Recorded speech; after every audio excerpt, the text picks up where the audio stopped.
Sebelumnya untuk anak-anak besar atau mungkin juga ustadz-ustadznya dibentuk tim melayani tamu yang maksimal dan kedepannya mereka melaporkan sudah betul atau belum dalam melayani tamu, baru lapor ke Buya, baru Buya keluar pengajian. Buya tidak pengen ada, kemarin di At-Taqwa masalah kelambu, tidak ada yang peka. Tim, hari ini lampu tidak nyala. Jadi Buya tidak akan keluar ke majelis kecuali tim sudah lapor bahwasanya untuk pelayanan tamu sudah maksimal. Mana yang gede-gede? Mana yang besar-besar? Biar kalau ini untuk belajar di media manapun. Mana pada di mana? Masa ada lampu gelap begitu tidak diperhatikan? Pada di mana? Yang gede anak putri besar pada di mana juga? Kita diberi oleh Allah indera mata untuk memperhatikan apa yang kurang enak. Telinga apa kurang nyaman. Tidak boleh begitu. Orang datang dari sana sini ingin belajar. Tugas kalian khidmah untuk mereka. Kemarin kursi aja nggak bisa nyari tempat. Urusan kursi juga nggak urusan. Jadi besok sengaja biar sampaikan biar karena Al-Bahjah ada di mana-mana. Buya tidak akan keluar kecuali pelayanan tamu sudah maksimal. Buya tidak akan ngaji kecuali sudah maksimal. Jangan diulang lagi. Kemarin di At-Taqwa Buya tahu orang-orangnya. Di ini juga tahu. Masih tidak boleh begitu. Nah. Mereka datang, kita muliakan mereka itu pahala besar. Lihat mereka, nyaman tidak. Jangan sampai ada yang nggak ada tempat duduk. Nggak ada alas, dan seterusnya. Tolong dibentuk tim ya. Masa mulai tadi biar nggak paham. Masa gelap begitu nggak ada yang sadar. Apa begini kamu di pondok? Anak gede-gede semuanya. Ya, khidmah. Dakwah itu dengan begitu. Kepekaan untuk khidmah kepada umat Nabi Muhammad SAW. Semua khidmah adalah untuk semua. Dakwah itu khidmah pada hakikatnya. Kenyamanan. Sound sudah dengar tuh, dicek. Kalau belum dicek semuanya tidak usah. Punya tidak keluar nanti. Cek, sound sudah oke. Jamaah sudah enak. Semuanya sudah oke. Mana yang gede-gede? Mana yang besar di mana? Mana pada di mana? Cukup. Tolong dibuat tim yang maksimal. Tidak boleh kejadian lagi apapun, tidak boleh. Bikin tempat yang menarik untuk ibu-ibu yang membawa anak. Jika adanya nangis, langsung dibawa ke sana. Jadi bikin senyaman mungkin. Selagi bisa. Kecuali sudah mentok, nggak bisa. Selagi bisa, beri yang maksimal. Kalau mengerjakan dakwah untuk Allah dan Rasulnya, beri yang maksimal. Apa-apa yang terbaik kalau bisa. Sound yang terbaik, tempat duduk. Sebisa mungkin tentunya. Tapi kalau sudah lampunya ada tidak dinyalain, ini berarti tidak hidup hati. Perasaan nggak hidup. Hari ini lampu nggak kelihatan. Jamaah ini kemarin nggak hidup semuanya.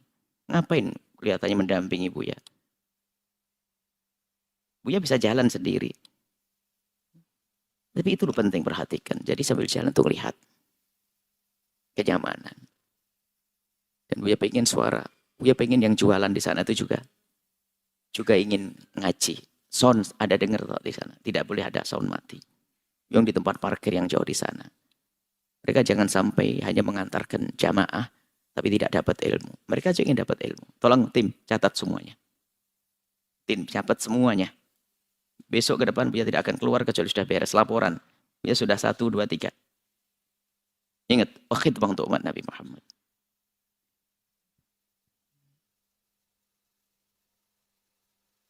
Bismillahirrahmanirrahim. Assalamualaikum warahmatullahi wabarakatuh. Alhamdulillah. Alhamdulillahilladzi la yataqabbalu illa minal mukhlisin. Fassalatullahi wassalamu ala imami ahli al-ikhlas. Habibina Sayyidina Muhammadin wa ala alihi al-muttahharin wa ashabihi at-tayyibin wa tabi'ina lahum bi ihsanin ila yaumiddin. Allahumma ya Rabbana na'udzubika minar riya wa na'udzubika ya Rabbana minal kibri wa na'udzubika ya Rabbana minal ujbi wa hubbid dunya. Tahhir ya Rabbana qulubana. Tahhir qulubana ya Rabbana minan nifaq. Tahhir qulubana minan nifaq. Tahhir qulubana minar riya. Tahhir qulubana minal kibri. Tahhir qulubana minal ujbi. A'inna ya Rabbana ala dzikrik wa syukri wa husni ibadatik. Allahumma ya Rabbana rizukna taubata qabla al-maut. Syahadata inda al-maut. Wal jannata ba'da al-maut. Allahumma ya Rabbana inna na'udzubika min an nusyrika bika syai'an na'lamuhu wa nastaghfiruka lima la na'lamuhu innaka anta ala kulli syai'in qadir. Amma ba'd. Yang sangat kami cintai, kami muliakan para perindu ridha Allah, para pecinta baginda Nabi Muhammad sallallahu alaihi wasallam. Kita saat ini di majelis hadis dengan kitab At-Targhib wa Tarhib yang dikumpulkan atau mukhtasar yang dikumpulkan oleh Al-Hafidh Amirul Mukminin Al-Hadith Imam Ibn Hajar Al-Asqalani. Tapi sebelumnya ada muqaddimah akidiyah. Akidah, kita sudah sampai kepada sifat wajib bagi Allah, artinya hal-hal yang harus kita yakini dengan seyakin-yakinnya bahwa sifat-sifat itu dimiliki oleh Allah. Yang mengingkari sifat tersebut tidak diterima imannya, tidak diterima Islamnya. Dan di antara sifat-sifat yang harus kita yakini bahwa itu ada pada Allah yang sering disebut oleh para ulama dengan sifat 20.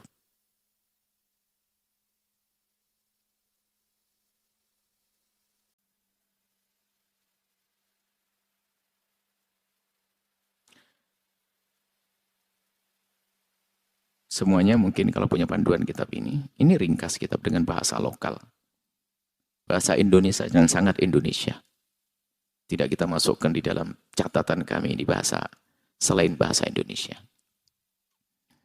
Jadi kita tidak masukkan bahasa-bahasa yang makanya ini bisa dibaca oleh siapapun. Harapan kami adalah kitab ini betul-betul menyebar kemana-mana untuk pengukuhan akidah. Ibaratnya yang baru bisa baca saja akan bisa memahami. Sifat wajib bagi Allah ada 20-nya. Kemarin sudah kita bahas ya. Yang dimaksud adalah di antara sifat yang harus kita yakini adalah sifat 20.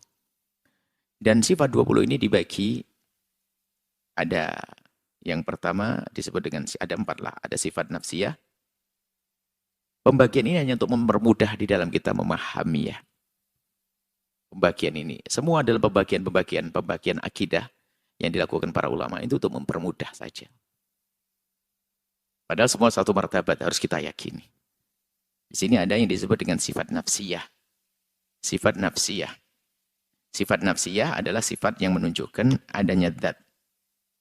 Sifat yang menunjukkan adanya zat. Sebagian mengatakan ini bukan sifat, karena itu zat. Itu tentang keberadaan zat itu sendiri. Bagaimana disebut? Ini perdebatan yang kadang-kadang dilakukan oleh orang yang lebih akalnya. Maksudnya ya,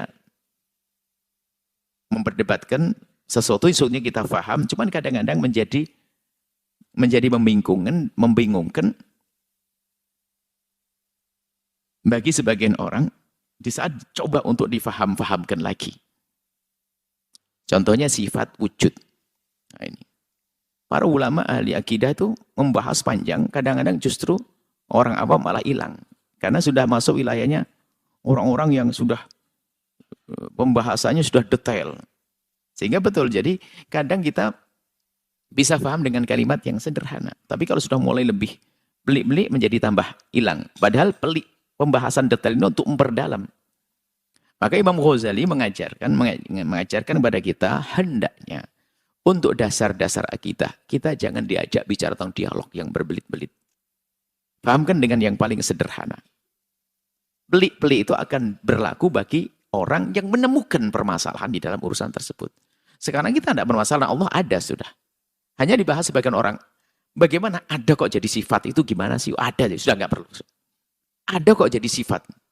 Kalau misalnya maha kuasa sifat. Ada kok sifat, bagaimana? Nah ini sudah jangan dibahas. Tujuannya para ulama mengatakan bahwasanya kita harus sampai pada keyakinan bahwasanya Allah itu ada. Cuman disebut ada itu adalah sifat, sebagian mengatakan ini hanya sekedar untuk mempermudah, ada sebagian sifat yang sesungguhnya macam-macam perdebatan sini, kita tidak usah masuk di sana. Yang jelas mereka ingin menghantarkan kita pada keyakinan bahwasanya Allah itu ada. Sifat nafsiyah, makanya sifat nafsiyah adalah sifat yang menunjukkan adanya zat. Dan macam sifat ini hanya satu, yaitu sifat al-wujud. Wujud, nah, sifat wujud, Allah Maha Ada. Kemudian sifat salbiyah, ini juga untuk mempermudah pemahaman saja. Sebenarnya kalau diperluas lagi, salbiyah itu buahnya. Bukan saja ini, memang. Salbiyah itu adalah, sifat salbiyah adalah sifat yang menunjukkan kepada makna meniadakan sifat-sifat yang tidak pantas bagi Allah. Mengatakan Allah lemah itu nggak boleh. Ya. Mengatakan Allah misalnya hancur nggak boleh. Mengatakan Allah itu diciptakan nggak boleh. Maka dihadirkan sifat yang menafikan sesuatu yang tidak boleh tadi. Makanya kita meyakini Allah itu bakin. Sifat bako. Allah maha abadi. Dan sifat maha abadi kalau kita yakini secara otomatis akan menafikan Allah akan hancur. Secara otomatis. Makanya salbiyah. Akan meniadakan sesuatu yang bertentangan dengan sifat tersebut. Kita meyakini Allah adalah maha dahulu. Allah maha dahulu, sifat qidam. Maka dengan keyakinan bahwasanya Allah maha dahulu, langsung secara otomatis nggak kebayang kalau Allah itu berpermulaan. Dan begitu seterusnya adalah sifat-sifat salbiyah. Misalnya Allah, kita meyakini bahwasanya Allah tidak menyerupai apapun dari makhluknya. Tidak ada satupun dari makhluknya menyerupai Allah. Maka yang ditiadakan secara otomatis pemahaman kita menyamakan Allah nggak benar. Menyamakan Allah nggak benar, baik sifatnya parsial atau sepotong-potong atau sifat dari sisi anggota atau secara utuh nggak boleh. Karena memang laisa kamitslihi syai'un, Allah tidak serupa dengan apapun dari makhluknya. Baik sisi zat Allah atau mungkin menyerupakan dari sisi-sisi yang difahami oleh manusia dari bagian-bagian manusia tentang tangan, mata dan sebagainya ditiadakan. Makanya kalau sudah memahami sifat mukhalafah al-hawadits, Allah berbeda dengan makhluknya, secara otomatis kita akan meniadakan semua yang menunjukkan kesamaan Allah dengan makhluk langsung tiada. Itu secara otomatis. Apa yang namanya salbiyah? Jadi qiyam bi nafsihi, Allah mandiri. Maka kalau kita meyakini bahwasanya Allah maha kuasa, tidak perlu kepada siapapun dari makhluknya. Selesai. Makanya kalau orang faham bahasanya Allah itu maha kuasa, qiyamu bi nafsihi, mandiri, tidak perlu dengan makhluknya. Makanya nggak mungkin kebayang bagi orang meyakini sifat ini dengan benar bahasanya Allah perlu kepada malaikat. Enggak. Tapi di saat tidak kenal Allah, kenalnya seorang direktur, perlu sekretaris. Perlu sekretaris. Perlu security untuk jaga kekayaannya. Maka dia tidak kenal Allah, maka membayangkan Allah perlu malaikat untuk membantu nulis amal. Nah, ini salah.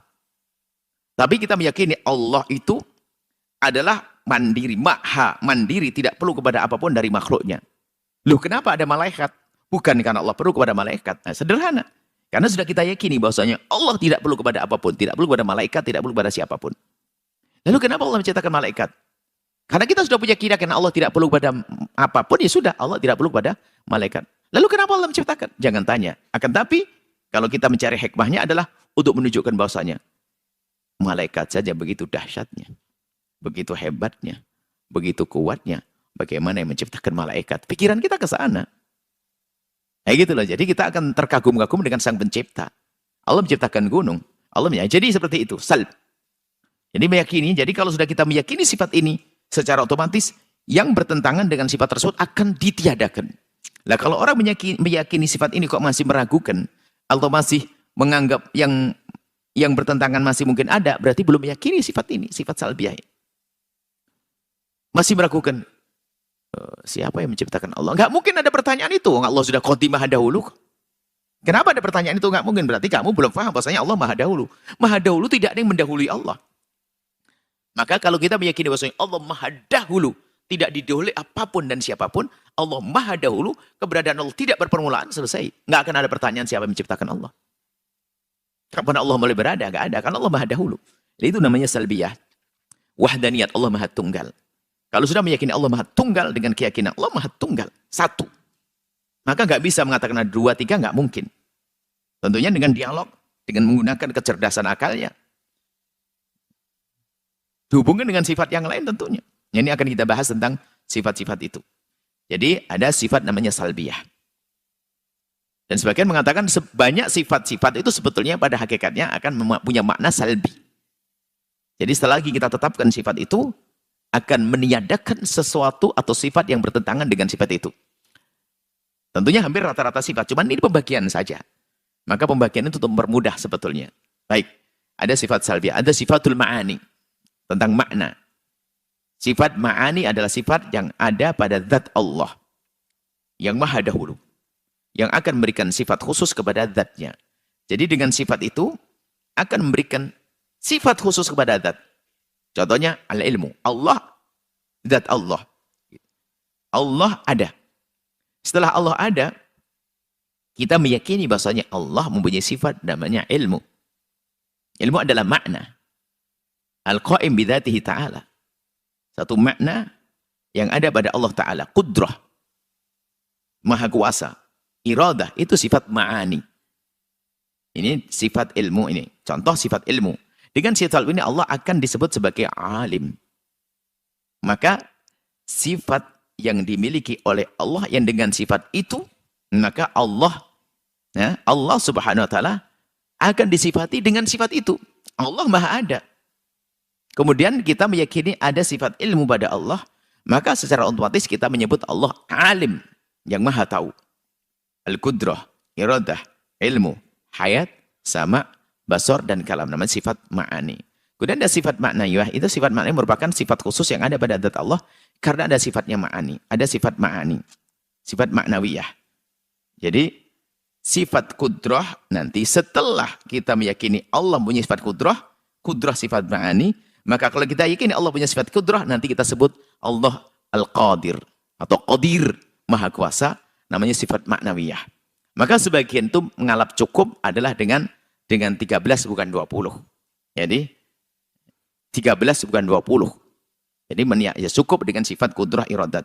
Sebab kalau Allah Maha Kuasa, pasti adalah, kalau Allah punya sifat kudrah, pasti Maha Kuasa. Nah ini ada yang mengatakan 13, dari ulama kita. Sebagian mengatakan 13, tidak perlu pakai 20, 17. Tapi intinya sama. Antara kudrah, Allah punya sifat kudrah dengan Allah Qadir Maha Kuasa, hasilnya sama. Itu perbedaan di antara ulama kita sendiri. Jadi ada Al-Qadir, Allah Maha Kuasa, dan Allah punya sifat kudrah, hasilnya sama.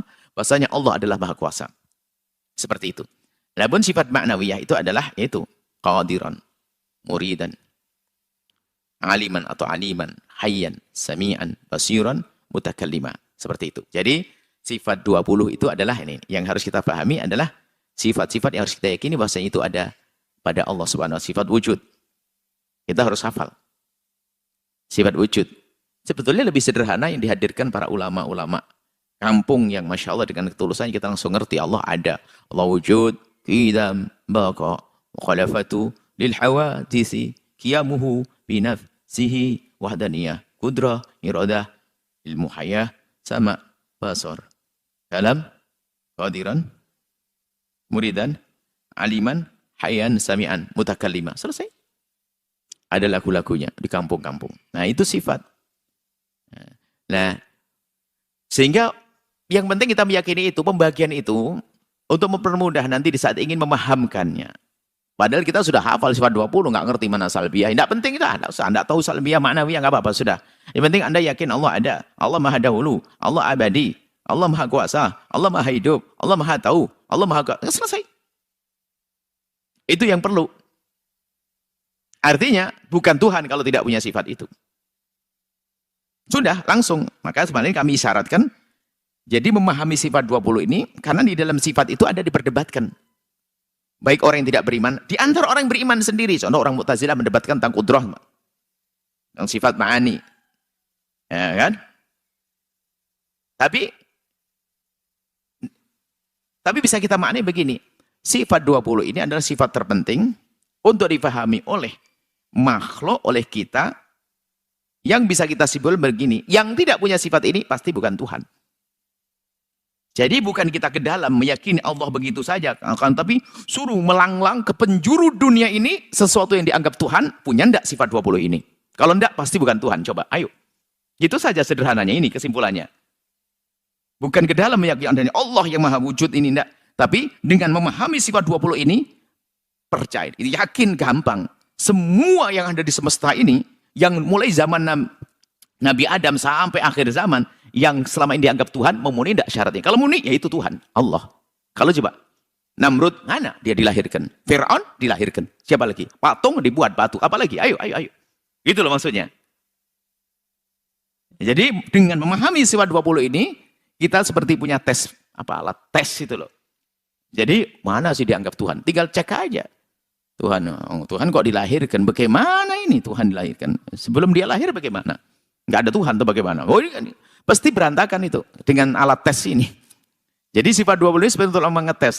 Bukan ngetes Allah, tidak. Untuk membuktikan kebatilan sesuatu yang selama ini dianggap Tuhan. Kalau ke dalam kepada zat Allah Jalla sudah beres kita.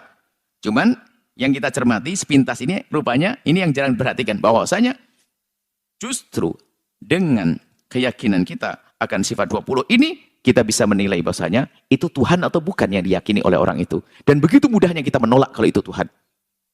Karena kita meyakini 20. Makanya masih meragukan. Jangan, wah ini berarti nggak paham sifat 20.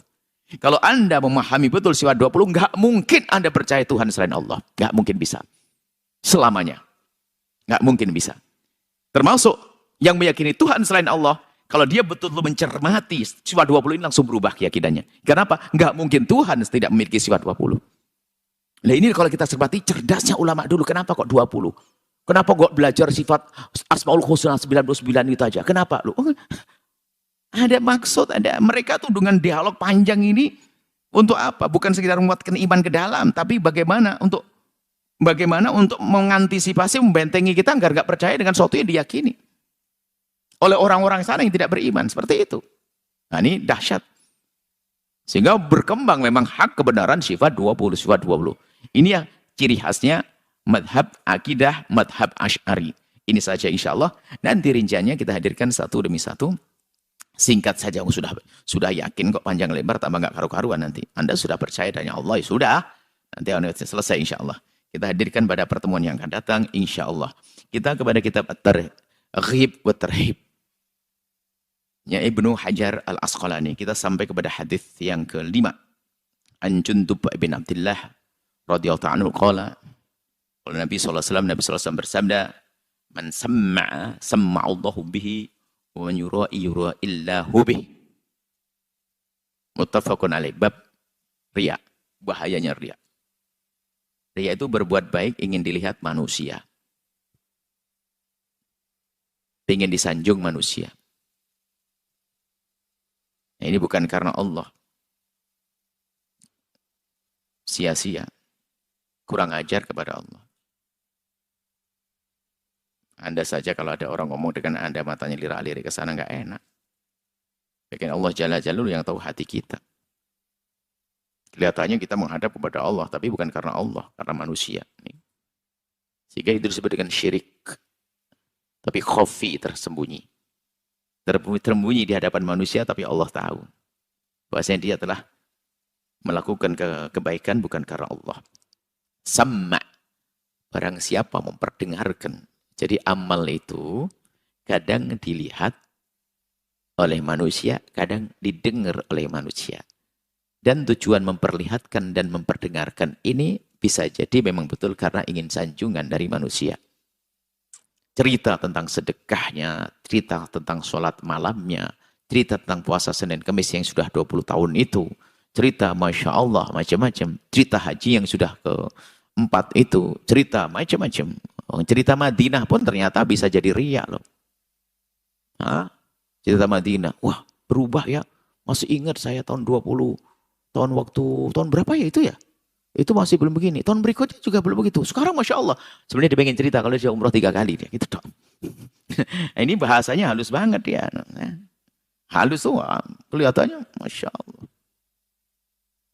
Ustadz juga pengen cerita. Nah, ya bah, Tolong ambilin sorban Abah yang waktu haji tahun 2007 nak. Ngapain pakai 2007 nih? Ada 2000 yang lain. Nah. Pengen pamer kalau dia terhaji 4 kali.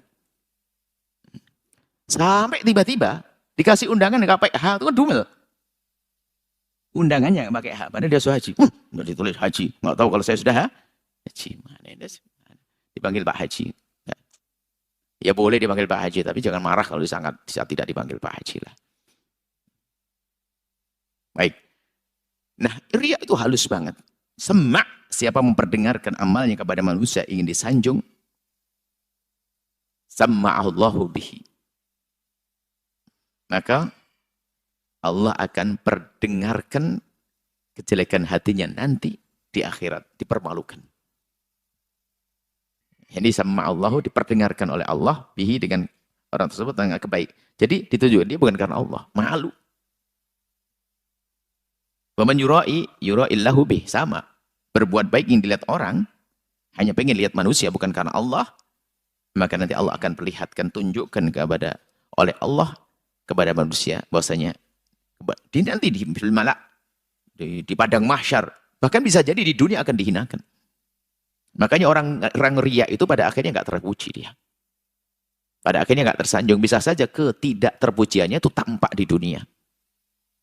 Makanya orang ikhlas subhanallah sampai mati, tiba-tiba justru setelah meninggal dunia orang malah menyebut-nyebut dia dan sebagainya, ingin niru dia, abadi namanya. Padahal waktu hidup nggak pengen diabadikan dia. Nggak pengen namanya ditulis jadikan nama jalan, nggak pernah pengen dia. Cuma tiba-tiba orang mengabadikan, disebut sejarahnya dan sebagainya. Karena ikhlas. Tapi yang tidak ikhlas akan dihinakan oleh Allah. Muttafaqun alaih, hadis riwayat Imam Bukhari Muslim. Qaluhu samma'a abi tasydid. Maksudnya adhara amaluhu linnasi riya'an. Maksudnya siapapun yang menampakkan amalnya di depan manusia riya karena riya, maka ini Allah akan hinakan, rendahkan dia. Wa makna samma Allah bihi adhara niyatahu. Allah menampakkan niat busuknya tadi waktu berbuat baik. Kelihatannya sedekah, tapi ternyata hanya pengen disanjung manusia. Adhara niyatahu al-fasidata. Allah menampakkan niat yang busuk fi amali, di dalam beramal. Yaumal kiamati, di hari kiamat nanti. Wa faddahu ala ru'usil ashhad, dan akan dipermalukan, faddah, dihinakan, dipermalukan di hadapan orang banyak. Ini hari ini masih kelihatan dia kayak paling dermawan, paling banyak sedekah dan seterusnya. Subhanallah, yang namanya riya itu halus sekali. Riya itu makanya dalam hadis selanjutnya coba ini. An Shaddad bin Aus radhiyallahu ta'ala anhu, annahu sami'an Nabi, beliau mendengar bagi Nabi sallallahu alaihi wasallam yaqul, bersabda, man shoma yura'i faqad asyrak. Barang siapa yang berpuasa hanya ingin dilihat oleh manusia, maka dia telah menyekutukan Allah. Cuman menyekutukannya ada syirik khafi, ada syirik jali, tersembunyi di hati. Enggak boleh kita mengatakan dia kafir, enggak boleh. Keterangannya dari hadis lain. Man sholla, jadi artinya puasa pun ada riak. Sebagian ulama mengatakan enggak ada riak dalam berpuasa. Sebab puasa kan diam, enggak ada yang ketahuan. Enggak ada yang tahu kalau puasa atau tidak. Ya kan, tapi bisa saja riak. Kapan riaknya? Setelah puasa. Besok baru cerita. Ngomong. Aku puasa loh ya. Alhamdulillah, saya sudah bisa istiqomah. Puasa Senin Kamis selama 20 tahun belum pernah putus. Nah, ini sudah dapat sudah. Sehingga saat kamu itu masyhur dia. Satu kantor Pak tahu semuanya. Wah, dia sudah 20 tahun nggak putus puasanya. Oh, Masya Allah. Paling bangga dia. Dapat label itu. Tapi sholat ada pamer sholat. Ingin lihat oleh orang. Waman tasaddaqa yura'i faqad asyrak. Asyrak diingat. Barang sedekah ingin disanjung manusia, dia telah masuk syirik. Tapi ingat, itu syiriknya syirik khafi di keterangan hadis lain. Akhrajul Baihaqi min tariqi Abdul Hamid bin Haram an Syahrin bin Khashab muhtam taulan. Jadi hadis ini ada yang pendek panjang, tapi ringkasannya seperti itu yang ditulis oleh Imam Ibnu Hajar Al-Asqalani. Nah, ini lanjutannya, ini keterangannya kayak apa tuh? An Mahmud bin Labid qala kharaja Nabi keluar. Qala, beliau bersabda, ya ayuhan nas, hei manusia, iyyakum awas hati-hati kau. Wa syirkas sarair, awas kamu dengan syirik tersembunyi. Qalu ya Rasulullah, Wa ma syirkus sarair. Ya Allah, apa syirik tersembunyi itu? Syirik di hati, syirik tersembunyi. Qala, Nabi menjawab, yakumur rajulu, seorang bangkit bangun, fayusalli, melakukan salat. Fayuzayyinu salatahu. Wah, salatnya diperbaiki. Allahu Akbar. Masya Allah. Wah, lengkap siwak. Allah. Masya Allah. Dan mengamalkan sunnah, ngadep ke tempat sujud seperti yang ada dalam madhab Syafi'i. Khusyuk betul. Yuzayyin salatahu, jahitan dengan berusaha semaksimal mungkin. Kenapa? Lima yara min nadharinas. Karena di situ ada. Karena banyak murid yang lihat dia. Karena dia adalah seorang ustadz sholat khusyuk. Ustadz sholat khusyuk. Karena ustadz sholat khusyuk, maka kalau sholat harus tampak khusyuk dong. Karena dia ustadz. Ini menyesuaikan karena dia. Allah. Padahal dia pikirannya kemana-mana. Lihat berapa sih yang lihat saya nih. Kayaknya banyak orang ya. Semangat. Ini, aduh, kayaknya ada anak pakai kamera. Nyoteng ini. Nyoteng. Viral besok. Allah. Nah ini Fadhaika lika syirkus sarair, itulah sikit syirik tersembunyi. Akhraj Ibnu Khuzaimah. Hadis Ibnu Khuzaimah. Kita baca hadisnya, nanti kita lentrehkan dulu. Wa an Abi Sa'id ibn Abi Fudalah, dari Abi Sa'id ibn Abi Fudalah. Kana minas sahabati, dari sahabat. Qala, beliau berkata, sami'tu Rasulullah, aku mendengar Rasulullah SAW yaqulu, idza jama'a Allahu al-awwalina wal akhirina li yaumil qiyamati. Nanti kelak waktu Allah mengumpulkan orang dari dulu dan sekarang, maksudnya orang semuanya, dari zaman Nabi Adam sampai hari kiamat. Li yaumin la raiba fi, di hari yang tidak pernah perlu diragukan, yaitu hari kebangkitan. Semua orang tidak boleh ragu itu. Nada munadin, ada yang menyeru. Sebagian ahli tafsir hadis mengatakan Allah sendiri yang menyeru atau Allah menyuruh malaikat penyeru. Man kana asyraka fi amalihi lillahi ahada. Barang siapa yang melakukan amal kebaikan akan tetapi telah menduakan, maksudnya harapannya adalah ingin disanjung oleh manusia. Masih kelihatannya untuk Allah tapi untuk manusia, itu isyrak. Falyatlub thawabahu min indihi, maka hendaknya dia suruh mencari pahala dari orang yang dia mengerindukan sanjungan dari dia. Minta pahala pada orang yang menjungmu, maksudnya gitu. Mana bisa ngasih pahala dia? Fa innallaha aghna syuraka'i an syirki. Allah maha kaya, yang tidak perlu. Allah, maksudnya Allah tidak memerlukan itu semuanya dengan amal yang dilakukan dengan cara semacam itu. Allah tidak perlu dengan sesuatu kebaikan yang dilakukan seorang hamba yang dilakukan dengan cara seperti itu. Dia seolah-olah menghadap kepada Allah, tapi ternyata maksudnya bukan karena Allah. Allah tahu dan Allah tidak perlu itu semuanya. Akhrajahu Tirmidzi wa Ibnu Majah wal Baihaqi wa Shahahu Ibnu Hibban. Selanjutnya kita baca hadis semuanya biar tuntas, baru kita serahkan. Wa an Anas bin Malik, dari Sayyidina Anas bin Malik. Qala, beliau berkata, kalau Rasulullah SAW bersabda, yu'ta yaumal qiyamati, didatangkan di hari kiamat, bisuhufin, dengan lembaran-lembaran, mukhattamatin, disegel. Atau disegel, maknanya Allah alam, bisa segelnya kayak apa, amal bentuknya kayak apa. Dan memang hadis yang satu ini, memang Ibnu Hajar menyebutkan, dan dikatakan bahwasanya ruwatnya ruwat sahih, cuma di sana banyak muhaddisin menolak hadis ini. Jadi hadis ini diperdebatkan tentang kesahihannya. Yu'ta nih, mukhattamatin, sudah disegel. Fatun sabu, disodorkan di hadapan. Baina yadayillah, kepada Allah. Malaikat yang membawa. Termasuk Imam Ghazali meriwayatkan bahwasanya amal itu akan dibawa. Jadi sampai malaikat pun tidak tahu, biarpun hadis ini juga diperselisihkan kesahihannya. Jadi malaikat itu membawa amal itu nggak tahu kalau ini amal baik atau tidak. Yang penting kelihatannya baik, disodorkan. Sampai di hadapan Allah. Fa yaqulu tabarakallahu ta'ala, Allah Maha Suci dan Maha Mulia, berkata, Alku hadhihi waqbalu hadhihi. Alku, buang ini, terima ini. Jadi tidak semuanya itu ternyata, biarpun kelihatannya bagus, malaikat menganggap itu diterima. Ternyata Allah mengatakan buang yang ini dan terima yang ini. Ada sebagian diterima, sebagian dibuang. Fatakulul malaikatu, malaikat berkata, wa izzatika wa jalalika, demi keagunganmu dan kemuliaanmu ya Allah, Ma ra'ayna illa khaira. Aku tidak melihat amal ini kecuali baik-baik.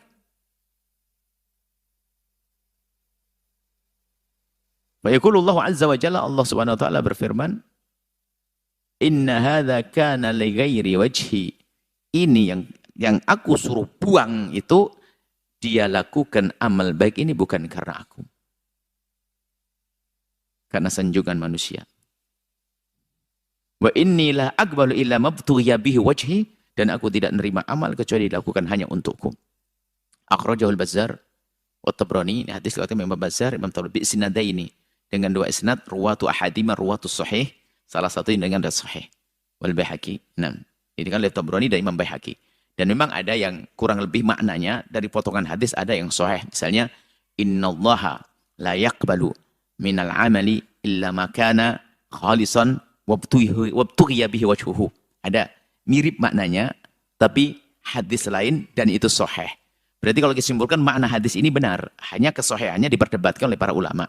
Biarpun ada yang mengatakan hadis itu bisa diterima, tapi ada hadis yang jelas sahih, misalnya tadi, innallaha la yaqbalu minal amali illa ma kana khalisan wabtughiya bihi wajhullah. Allah akan terima amal yang ikhlas dan karena Allah. Baik ini, jadi ada begitu halusnya keikhlasan dan begitu lembutnya riya, sampai di sini digambarkan malaikat membawa begitu saja. Tidak tahu kalau ternyata di dalamnya ada riya. Baik, terserah kesahihan hadis itu yang jelas, Allah tidak menerima kecuali dari yang tulus. Wa an Abi Ali rajulin min Bani Kahil qala, dari Abi Ali, seorang laki-laki dari Bani Kahil, qala khadabana Abu Musa al-Asy'ari. Suatu ketika Abu Musa al-Asy'ari, sahabat, memberikan ceramah. Ya ayuhan nas, wahai manusia, ittaqu hadza syirka. Awas dengan syirik ini, maksudnya syirik tersembunyi itu. Syirik sembunyi riya itu, fa innahu akhfa. Sebab syirik sembunyi itu lebih lembut min dabibin namli, daripada langkah semut. Nah, khutbah Rasulullah kemudian menyampaikan, Sayyidina Abu Musa al-Asy'ari bercerita, Nabi pernah berkhutbah juga di sini. Dzata yaumin, pada suatu ketika, faqala ya ayyuhan nas, wahai manusia, ittaqu hadza syirka. Takutlah kepada syirik ini, maksudnya riya tadi. Fa inna akhfa min dabibin namli, sesungguhnya riya itu lebih lembut dari semut, dari langkah semut. Faqala lahu man sya'allahu ayyakul. Kemudian beliau, Nabi Muhammad mengajari kepada saya, kisah Sayyidina Abu Musa al-Asy'ari, lalu Rasulullah mengajari untuk mengucapkan ini. Yani faqala lahu man sya'allahu ayyakul kaifa nunakkihi wa huwa akhfa min dabi namli, faqala lahu. Ya, Sayyidina Abu Musa yang sahabat Nabi yang mendengar waktu Nabi ngomong begitu tuh bertanya. Kan serem banget dia, lembut. Wah, kacau ini. Sampai dalam riwayat lain dikatakan bahasanya riya itu kan lebih akhfa min dabibin namlati soda fil lailati dzulma ala sokhrati somma. Bahkan digambarkan riya itu begitu hasilnya lebih lembut dari langkah kaki semut hitam yang berjalan di atas batu hitam di dalam kegelapan malam. 7 tingkat kelembutan. Ngulangnya susah, saya percaya itu. Itu. Jadi itu adalah Nabi menggambarkan itu. Makanya kalau kita tidak waspada, tiba-tiba semut, kalau kita tidak hati-hati, tiba-tiba nongkrong di hidung. Kan? Allah, di sini kok bisa tadi? Dari mana? Tiba-tiba nyangkut di hidung.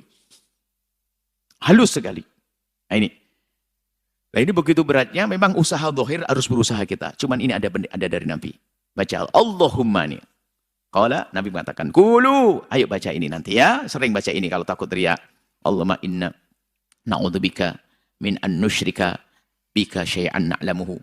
Ya Allah, aku berlindung kepadamu dari menyekutukanmu ya Allah. Syirik kepadamu, termasuk syirik khafi tadi, yang kami mengetahui. Kami sadar, ini enggak boleh. Tapi kadang-kadang kami sengaja menikmati agar amal saya dilihat oleh orang. Kan begitu, kita tahu loh ya, gitu, syirik itu enggak boleh. Cuma nikmat.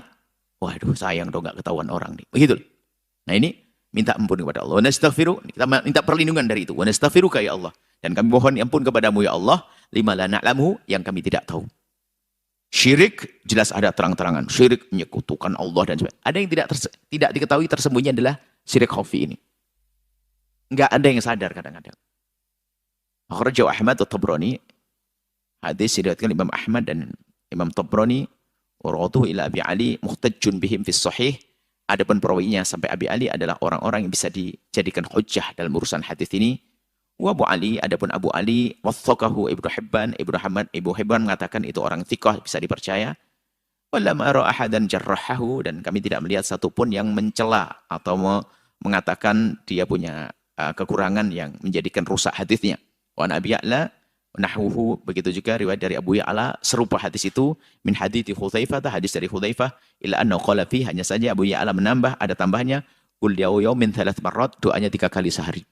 Allahumma inna na'udzubika min an nusyrika bika syai'an na'lamuhu wa an astaghfiruka lima la na'lamuhu. Lanya Allahumma inna na'udzubika min an nusyrika bika syai'an na'lamuhu wa nastaghfiruka lima la na'lamuhu. 3 kali sehari minimal. Atau di saat kita merasa ada guncang, pengen riak, baca ini. Baik, kita kembali kepada pembahasan riak. Kita selesai hadis masalah ketulusan. Riak membahayakan sekali. Cuman riak itu adalah urusan hati. Urusan hati. Jangan sampai orang takut riak. Ini kadang pengen menyelesaikan riak, tapi dengan cara yang salah. Wah, kalau berbuat baik itu riak dosa, wah kacau nih. Mending tidak usah berbuat baik, biar saya tidak riak. Oh, ini bencana. Bisa jadi begitu pikirannya. Seperti kalau pinter tambah gede dosanya, mending bodoh. Ya, ini nggak ada orang itu. Bodoh dosanya mah kecil nih. Ya salah, mestinya kan pinter tapi nggak dosa gitu loh. Kok pinter mingit bodoh ini. Baik, riak sifat hati. Ikhlas sifatnya amal juga. Di hati isinya. Riya adanya di hati, menyifati beramalnya seseorang. Ikhlas adalah di hati, menyifati amal seseorang. Kita balik dulu bicara tentang ikhlas. Untuk tidak riya, maka dia harus ikhlas. Jadi supaya orang tidak menyelesaikan riya dengan cara yang salah. Yang mengatakan, waduh daripada saya riya, mending tidak usah beramal baik dah. Berarti dia nggak paham maksudnya apa sih? Maksudnya tidak riya itu agar amalnya diterima oleh Allah, maka jangan riya. Agar tidak riya, maka biar hilang riya, lalu yang tertinggal adalah ikhlas. Pahami dulu. Lah ikhlas itu apa? Sifatnya amal. Maksudnya, lah kalau tidak ada amal mana mungkin disifati ikhlas? Oh, saya ikhlas, ngapain? Nggak tahu, ya nggak ada. Harus. Atau orang itu ikhlas ngapain? Nggak ada apa-apa, nggak bisa. Amal disifati ikhlas. Maka beramallah, berusaha menyingkirkan riya, maka muncul ikhlas. Maka Sayyidina Al-Fudail bin Iyad menangkap waswas syaitan ini. Ada orang yang takut riya, lalu dia malah tidak beramal. Maka beliau mengatakan, tarkul amali li ajrin nasi riya. Kalau ada orang melakukan kebaikan hanya takut dilihat orang, takut riya tadi, maka itu sudah hakikat riya. Sudah takut kelihatan orang deh, nggak usah deh. Wah, ini sudah riya. Sebab urusannya dengan orang. Sebab berbuat baik bukan itu. Terserah, lihat orang, nggak lihat orang. Saya berbuat baik, terserah. Ya, gara-gara dilihat orang lalu tidak berbuat baik. Gara-gara dilihat orang tidak berbuat baik, masalah. Wal amal li ajrin nasi syirkun. Kalau berbuat baik karena manusia mah syirik. Wal ikhlasu, adapun ketulusan, kata Fudail bin Iyad, ikhlas adalah ayuafi'akallahu minhuma. Kalau Allah membebaskan kamu dari duanya. Maksudnya, bukan beramal karena manusia, dan juga bukan meninggalkan amal karena manusia. Tinggal satu pilihannya. Beramal karena Allah, itu adalah ikhlas. Nah, ini ilmu panjang. Kita rintis sedikit, masih ada beberapa menit waktu. Jadi ingat, riya adalah di hati. Sampai digambarkan lebih lembut dari langkah kaki semut. Hitam yang berjalan di atas batu hitam di kegelapan malam. Makanya kita semua harus waspada tentang riya ini. Halus sekali. Dan kadang riya itu bukan tampak di hari itu. 10 tahun kadang-kadang. Kita bisa ikhlas bertahan untuk tidak bercerita tentang kebaikan kita.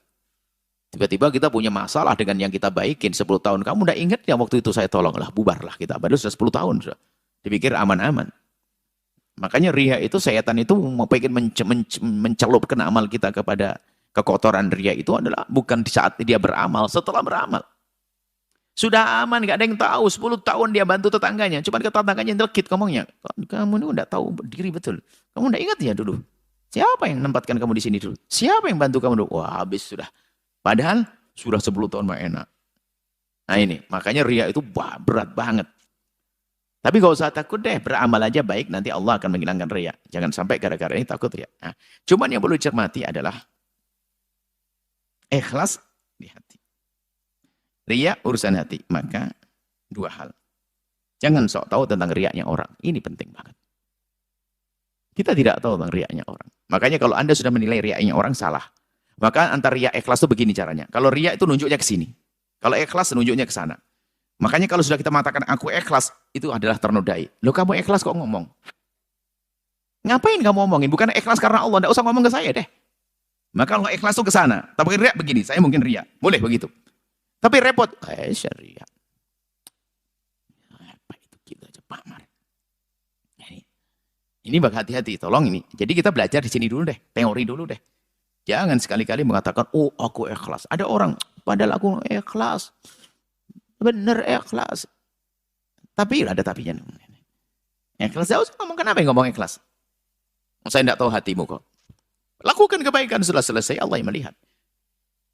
Lah kok ngomong ke saya ngasih pahala? Oh enggak ada. Riak pun juga demikian. Makanya jangan sok tahu tentang riaknya seseorang.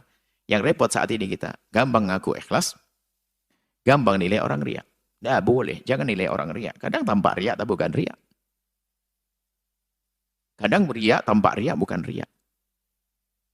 Mungkin ada kita melihat satu orang bersedekah di pesantren, di masjid. Dia minta kepada takmir masjid, pengurus masjid. Saya bersedekah tapi dengan syarat. Syaratnya apa? Umumkan. Ini kan bahaya banget. Umumkan setiap sebelum khutbah dimulai. Umumkan kalau saya sedekah sebelum khutbah dimulai. Dan tolong sebut nama saya. Ria atau ikhlas? Ria. Ini, Anda ini sudah dikasih tahu jangan ngurusi riaknya orang. Ini nggak ngaji bener, Anda ini ngantuk. Memang Anda tahu kalau itu ria. Ria. Ini Anda ini ngaji masih di sini. Ria. Anda tidak tahu. Kalau orang itu sebetulnya bukan riak, malah merangi riak. Kenapa? Dia itu nyumbangnya 100 juta. Cuman minta diumumin 10 juta dok. Loh, Anda sudah terlanjur nundur riak. Minta maaf sama dia nanti. Nah, ini gampang. Makanya ini kebiasaan kita itu bang jelek. Nilai orang, wah riak. Dia itu diumumkan cuma 10 juta. 90 jutanya disembunyikan. Ayo, Anda bisa begitu? Anda nyumbang 100 juta. Tiba-tiba panitia salah ngomong 10 juta. Komplain. Ayo. Ini sengaja pengen nutupi. Aku pengen hati saya selamat. Tolong umumkan. Pak Haji Fulan telah bersedekah ke masjid. Alhamdulillah 10 juta. Padahal nyumbangnya berapa? 100 juta. Lah, kan unik. Itu merangi riak sebetulnya bagi dia. Kita aja yang suudon sama dia. Memang riak adalah urusan hati lebih lembut dari langkah kaki sebetulnya. Kok sok tahu? Makanya, sudahlah. Jangan sekali-kali mengatakan orang lain riak. Tanpa pamrih. Apalagi Anda berjuang. Menilai orang ria, dia ada maksud itu. Dia ada maksud. Dia mau politikus. Dia mau ini, sudahlah, itu urusan banget. Orang punya profesi macam-macam. Ada suatu ketika ada orang, Buya, dia politikus, Buya. Dia mau mencalonkan ini, Buya. Itu kan profesi dia. Pokoknya bendera jangan dibawa ke sini, selesai ente. Hatinya bawa ke sini, suka-suka. Jadi kita gampang suudon sama orang. Tidak boleh begitu. Tapi jangan, Anda boleh merah putih, tapi jangan dibawa di sini. Bendera kita adalah bendera ikhlas di sini. Bendera perjuangan karena Allah. Jangan ganggu hatinya orang. Kalau orang punya profesi macam-macam, kalau menurut dia keyakinannya adalah dukungan yang baik, silakan. Begitu. Kita jangan sok tahu yang ada di hatinya orang. Gampang mengatakan, benar, oke, ikhlas, lillahi ta'ala, ikhlas. Sudah ada ngomong ikhlas itu di hati, bukan di lisanmu. Kalau di lisanmu itu sudah keluar dari wilayah ikhlas, di hati, jangan keluarkan di lisan. Dan kalau ternyata ada sanjungan, bagaimana kalau disanjung oleh manusia? Disanjung oleh manusia, Nabi mengatakan itu kabar gembira yang Allah berikan kepadamu. Tapi jangan berubah dong. Orang disanjung. Maka sebagian orang kalau disanjung langsung mengatakan alhamdulillahilladzi adharul jamil wa satarul khabih. Segala puji bagi Allah yang telah menampakkan kebaikanku. Jelekku mah ditutup oleh Allah. Padahal dia tahu jeleknya. Dia berbuat baik disanjung manusia. Masya Allah Pak Jini dermawan, Masya Allah telah nyumbang begini. Dia ingat, langsung bukan dia bangga pada manusia. Dia senang karena apa? Allah menjadikan saya bisa berderma. Bukan sanjungan dari manusia. Makanya riya itu bahaya sekali.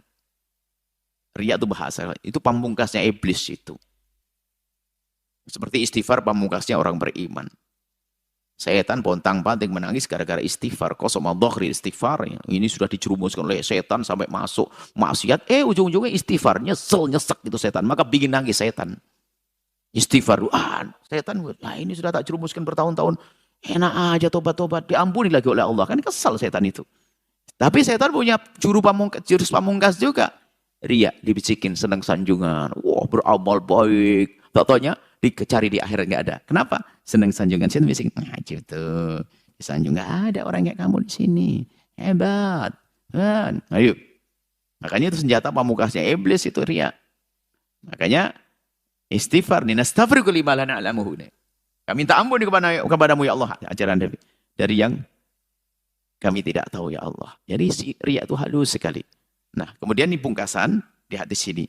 Maka berbuatlah baik, jangan Anda mikir, jangan terlalu takut-takut begitu, nanti malah nggak beramal baik. Sudahlah, ayo kita beramal, kemudian belajarlah untuk kita melatih keikhlasan. Diajarkan.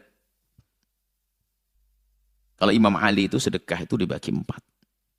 Anda tiru.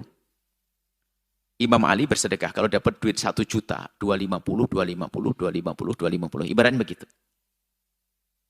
Jadi cara bersedekah, billaili wan nahari sirra niatan. Jadi bagi 4. Siang 250, malam 250. Terang-terangan pada orang 250, sembunyi 250. Artinya membuat warna-warni itu penting. Justru tidak dengan warna-warni ini antara 2. Makanya orang yang sedekah sembunyi harus berani sedekah terang-terangan. Orang yang sedekah terang-terangan, tanda ikhlasnya berani sedekah sembunyi. Hati-hati iblis. Ada nabi dalam riwayat, termasuk sab'atun yudhilluhumullah yawma la dhilla illa dhilluh, 7 orang yang mendapatkan perlindungan khusus dari Allah itu adalah apa? Orang yang sedekah sirri, bersedekah dengan tangan kanannya, sampai tangan kirinya tidak tahu. Sedekah tidak ada yang tahu, sembunyi. Nah, apa yang harus kita lakukan? Sementara sedekah itu kalau terang-terangan bisa memberikan contoh kepada orang, biar orang niru. Masa bicara sedekah tok, dia nggak pernah sedekah. Wah, orang kan ngomong pandai ngomong tok. Maka sesaat kita memberikan contoh, sesaat kita belajar untuk ikhlas. Jadi ingat, ada hadis idolanya orang pelit. Orang pelit paling senang dengan hadis itu. Yaitu hadis sedekah sirri. Lihat orang, pokoknya kalau orang dikit-dikit sedekah sirri itu orang pelit, hati-hati. Sebab setiap diajak sedekah, ayo sedekah. Sedekah kan tidak perlu dikasih tahu sama orang kan, disembunyikan. Sebenarnya dia pelit, hati-hati ya. Iya dia paham, hati-hati. Hawa nafsu yang sedekah pelit. Jadi diperdengarkan di telanganya oleh setan, sedekah sirri. Sebetulnya dia nggak mau sedekah, cuman pengen pura-pura sedekah. Mau sedekah aja kok pamer-pamer. Imam Ghazali bangkas tidak. Maka sedekahlah kayak Imam Ali. Sesaat terang-terangan, sedekah sirri. Yang biasa terang-terangan, khawatir tidak ikhlas betul. Kalau tidak, dia tidak pernah sedekah sembunyi. Ya kan? Jadi yang biasa terang-terangan, oke, nggak apa-apa. Sehingga bahkan bisa jadi, dia tuh merangi riya. Contohnya, hamba Allah, ingat, hari ini Alhamdulillah saya dapat rezeki, saya sedekah 50 juta, tolong saksikan karena Allah. Bahasanya karena Allah. Orang pada ngedumul, riya dia. Padahal diam-diam dia masukkan kotak amal 100 juta. Jadi Anda tidak usah takut riya, akan tapi jaga riakmu tadi, hilangkan riakmu dengan sembunyi. Jadi gini, kalau Anda sudah terlanjur buat baik, dilihat orang, Alhamdulillah semoga ini ikhlas. Jadi contoh. Lalu bagaimana? Tanda ikhlasmu di saat kamu bersedekah terang-terangan, kamu tidak akan berat bersedekah yang serupa di saat sembunyi. Kalau kamu masih ragu-ragu, khawatir riak beneran. Ayo. Yang berani sedekah 1 miliar terang-terangan, ayo. Dia harus berani 1 miliar sembunyi. Karena dia kenal Allah. Jangan sampai sedekahmu hanya sedekah terang-terangan saja. Dan juga jangan sembunyi saja. Nggak akan jadi contoh. Nggak jadi contoh. Suatu ketika ada seorang khotib. Khotbah untuk sedekah, bangun masjid dan sebagainya. Nggak ada yang dengar. Tanya guru, saya ngomong berkali-kali. Ini kok nggak beres-beres. Sedekah, sedekah, kata guru. Ente ngomong tok. Coba ente bilang, saya mulai hari ini dengan sedekah saya. Coba begitu. Betul, khutbah terakhir setelah berminggu-minggu khutbah nggak ada yang nanggepin. Terakhir, alhamdulillah saya mulai. Orang ikut semuanya. Karena apa? Sir. Kalau kita sudah memulai, Allah akan buka yang lainnya. Memberi contoh juga penting. Nah, jadi sedekah itu warna-warni begitu. Hadisnya pun ada hadis sedekah yang ditunjukkan ngasih contoh. Hati-hati ya. Yang seneng hadis sedekah siri kebanyakan orang pelit. Kalau Anda dikit-dikit sedekah siri, jangan-jangan Anda orang pelit. Wih, ini setan pinter nih. Diajak sedekah langsung di grup, kan ada grup. Ayo ada ajakan. Ajakannya juga lembut soalnya. Mari kita sedekah semuanya gini-gini karena Allah dan sebagainya langsung. Sedekah nggak perlu gitu. Ustaz, Haji, Ustaz, di grup. Gitu kan karena Allah sembunyi sedekah siri. Langsung, oh dia pelit ya. Oh dia mengiyakan saja, ayo bareng-bareng digotong bersama. Kan oke. Langsung bawa hadis. Nah, hadis tentang sedekah sembunyi. Nah ini orang pelit itu pinter setan tuh kalau bohongi orang pakai hadis lagi. Ya, makanya sekarang Anda jangan mau dibohongi setan. Maka pastikan Anda bersedekah dengan terang-terangan. Diketahui oleh orang. Mulai dari situ. Agar jadi contoh orang lain. Bayangkan. Jika ada orang penghasilannya sebulan cuma 2 juta. Tetangganya sebulan 10 juta. Yang 2 juta ternyata bisa membantu musola atau bisa korban. Yang gede pengen korban kok. Bisa nyumbang. Yang kaya mikir juga. Kenapa dia bisa? Saya tidak. Gara-gara ngelihat. Loh, tapi kan saya takut ria. Oh, tenang aja. Enggak susah, ada ilmunya kok. Gimana? Nyumbang berapa kamu tadi yang terang-terangan? Saya nyumbang 2 juta terang-terangan. Enggak usah susah. Sebut ke orang 2 juta biar orang ngasih tiru. Tapi saya takut ikhlas. Caranya gampang. Bukan ditarik 2 jutanya. Yang ditambah. Minimal 2 juta. Minimal 2 juta di tempat tersembunyi. Gitu aja, enggak susah. Pastikan begitu sudah. Ini ilmunya hari ini. Jadi jangan Anda tidak beramal. Anda terang-terangkan, ini ibu, saya sedekah untuk bangun musola di sana. Alhamdulillah, 1 juta rupiah. Bismillah. Diam-diam kota amal, 1 juta juga. Terus begitu, beres. Nggak bisa dibohongi sama setan. Justru tanda ikhlasmu, di saat berani sedekah 100 juta rupiah, kamu juga berani 100 juta rupiah yang tersembunyi. Sampai sebagian berkata, gimana tobatnya ria? Ya, susah. Saya dulu memang berbuat baik itu, saya bangun masjid ini bukan karena Allah, memang kan saya tokoh. Saya ini bangun bukan karena Allah, nggak ikhlas bener ini. Pengen sanjung masjidnya pun nama saya. Astagfirullah, nama saya. Nama Yahya, Masjid Yahya. Wah ini gimana kira-kira loh? Ada orang ngadu kita, betul, tapi nyesel. Memang saya tidak ngerti ikhlas Buya, tapi selanjutnya bahkan, oh jangan dibongkar masjidnya, biarkan. Terus gimana? Ente bangun yang serupa dengan dia. Nggak ada yang tahu kalau kamu yang bangun. Oh gitu, iya.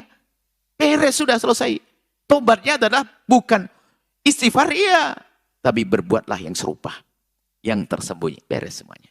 Maka yang selama ini khawatir amalnya adalah ria, tidak usah pusing. Ingat, yang khawatir amalnya ria, disanjung oleh orang. Wah ini ahli tahajud. Wah tahajud hebat. Caranya gimana? Wah orang sudah nyifati saya suka sholat malam, Buya. Selalu ngomong sholat malamnya hebat, gak berotos, itu sudahlah. Karena bang sholat malam sudah jadi stempel di jidatmu, sekarang duhanya aja deh, jangan 2 rakaat, jadinya duhanya 8, itu aja lah. Selesai. Jadi gak ada yang ketahuan, jadi ditutup. Atau sholat sembunyi, sholat yang tidak ada yang tahu, sebanyak yang ia lakukan. Kurang lebihnya seperti itu. Kalau Imam Ghazali menggambarkan, memerangi ria adalah bukan justru kita meninggalkan amal, akan tapi berbuatlah yang serupa dengan model yang berbeda. Itu tanda kalau kita memang ikhlas. Seperti itu ya. Bersedekah dengan terang-terangan. Biar orang lain tahu, mengasih contoh kepada Anda. Dan agar terjaga sedekah terang-terangan, agar tetap ikhlas, maka langsung bersedekah sembunyi sebesar yang kita berikan di saat terang-terangan. Atau lebih. Kalau kurang, masih diragukan. Minimal sama atau lebih. Semoga Allah memberikan pada kita semua keikhlasan. Wallahu a'lam bishawab.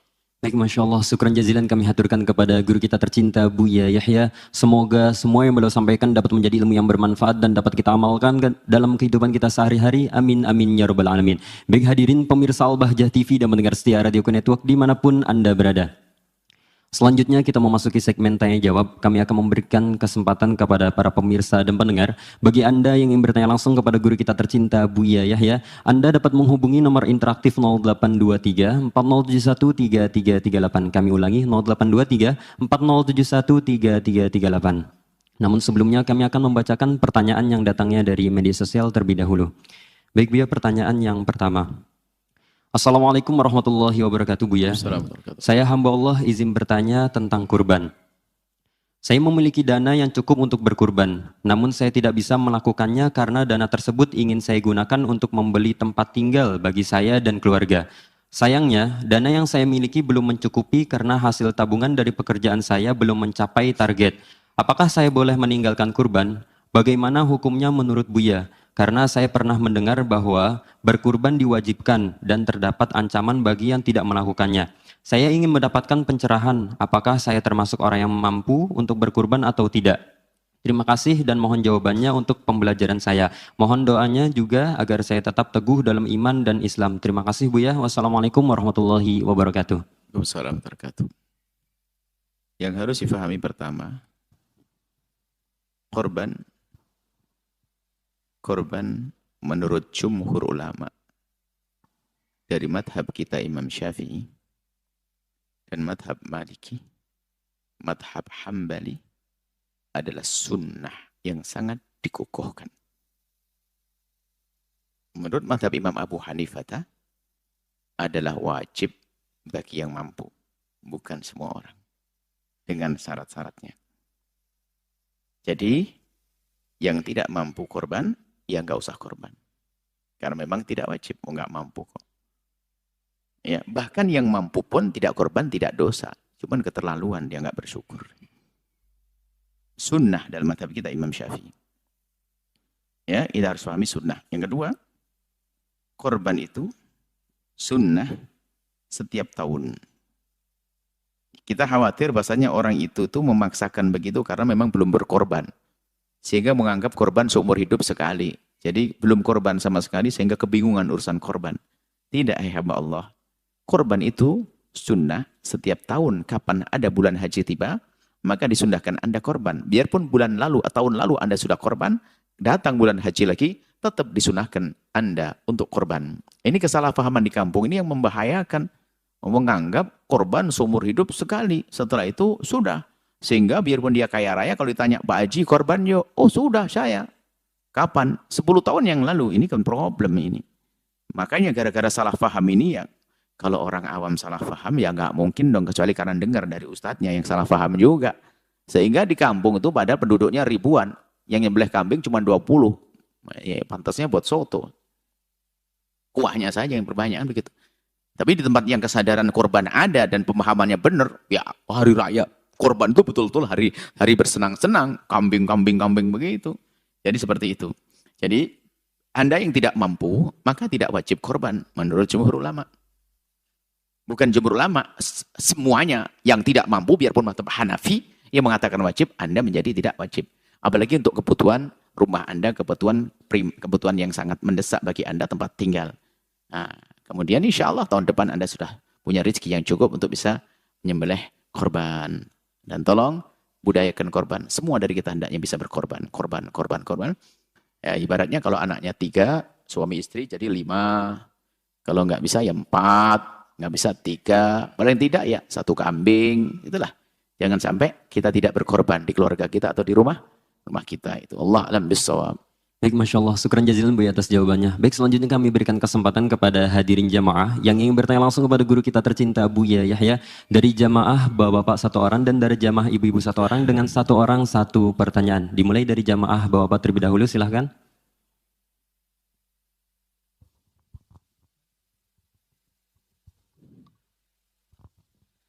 Assalamualaikum warahmatullahi wabarakatuh. Assalamualaikum warahmatullahi wabarakatuh. Allahumma sholli ala Sayyidina Muhammad wa ala ali Sayyidina Muhammad. Izin bertanya Buya, bagaimana jika sebelumnya telah mengambil KPR rumah, namun belum paham akan ilmunya, namun seiringnya perlahan waktu itu kita sadar bahwa itu termasuk dalam hal riba, kita berencana ingin take over rumah tersebut kepada orang lain. Dan bagaimana hukum take over tersebut kepada orang lain, Dan ketika kita berencana tersebut, orang tua kita berpendapat bahwa jika kita melakukan tersebut, jika ingin membangun rumah ataupun membeli, itu membutuhkan waktu dan biaya tidak sedikit. Jadi berkecambuk di hati kita bahwa kita ingin lepas dari suatu hal yang riba, tapi orang tua kita masih sedikit menentang akan tersebut. Terima kasih atas kesempatannya. Wassalamualaikum warahmatullahi wabarakatuh. Waalaikumsalam warahmatullahi wabarakatuh. Yang harus Anda syukuri pertama dan utama adalah kegelisahan di hati Anda. Banyak orang melakukan sesuatu yang ada riba nggak gelisah. Itu problem dalam dirinya. Anda setiap saat harus bersyukur. Alhamdulillah. Allah memberikan kepada Anda kegelisahan.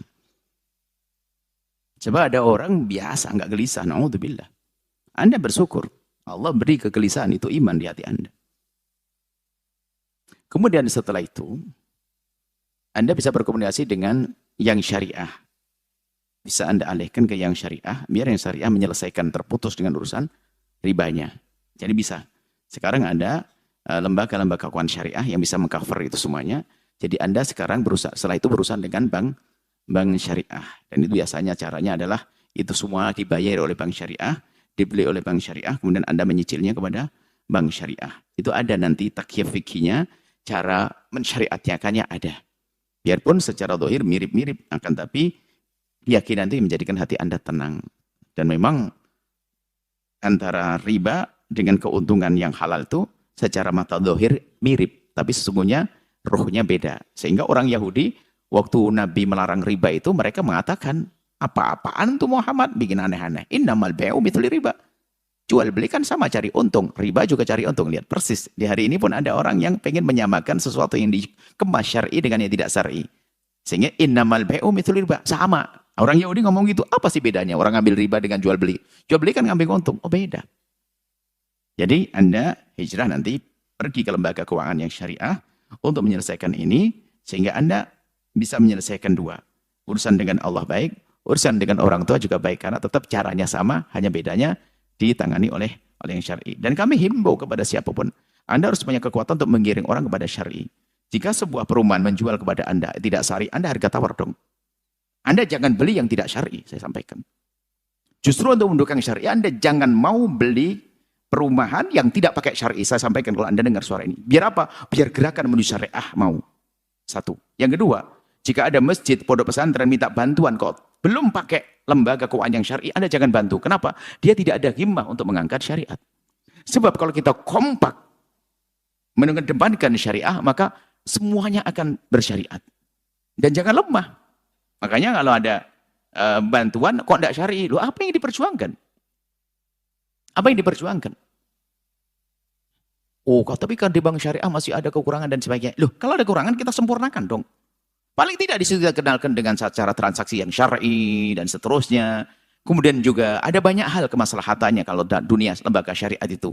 Misalnya apa? Investasinya. Apa? Kalau seandainya harus ada namanya mudharabah atau yang lainnya. Itu adalah misalnya kalau Anda mengambil dana untuk dikembangkan, nggak mungkin dibiarkan di bisnis yang haram kalau lembaga syariah.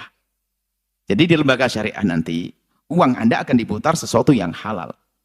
Karena di situ ada yang mantu. Paling tidak ini saja sudah cukup bagi Anda. Coba yang bukan syariah. Ada perusahaan minuman keras segede apapun, kalau pinjam yang penting kan bayarnya. Kan begitu. Nah itulah. Jadi kalaupun ada kekurangannya, kami himbau kepada semua kaum muslimin di dalam bank yang non syariah, bank syariah. Kalau ada kekurangannya, yuk kita selesaikan bersama.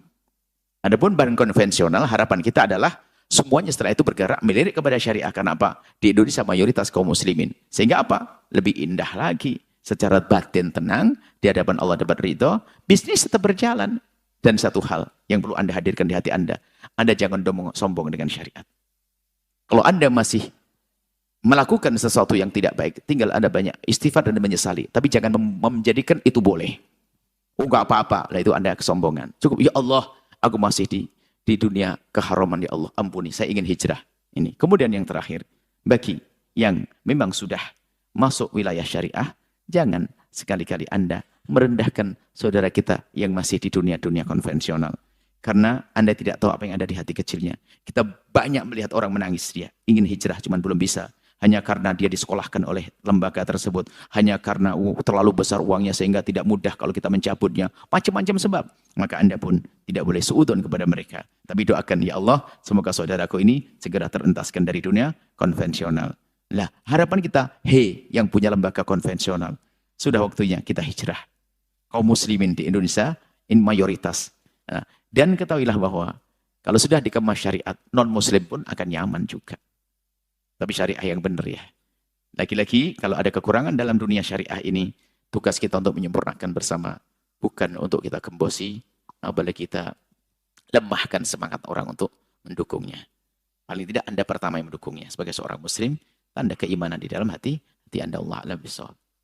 Baik, Masya Allah, syukran jazilan Buya atas jawabannya. Baik Buya, telah masuk satu penelpon, mari kita sapa terlebih dahulu. Assalamualaikum.